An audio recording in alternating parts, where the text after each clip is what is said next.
Thank you daw, sabi ni Ninita. Ang bait ni Ninita. Wow, nakakatuwa talaga ang Tres Marias ni na Ma'am Nida at Tito Herns, hindi sila nakakasawang panoorin. Jan Stock Vlog ang inyong ka-cute, muli pong nagbabalik upang magbigay mixing reaction video. Panoorin po ang kabuuan sa vlog ni Tito Herns at subscribe na din natin ang kanyang channel sa mga hindi pa nakasubscribe.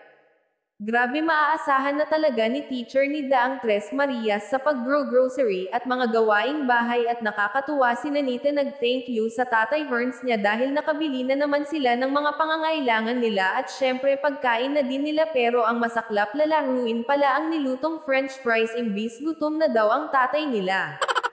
Sobrang bait talaga ni Tito Herns, lagi niyang inaasar si Nanita para i-push ang confidence nito, at di ba observe ng lahat, unti-unting may pagka-smart na rin siya ngayon. Ano sabi mo? Ang bait ni Ninita. Si Maylin, di na ipapa-thank you. Bilis na, ate nagugutom na ang tatay. Laruin kami dito. Ano nga laruin? Saan? Kakain. Akin na yan ganito. Wow! Ang galing ni Ninita.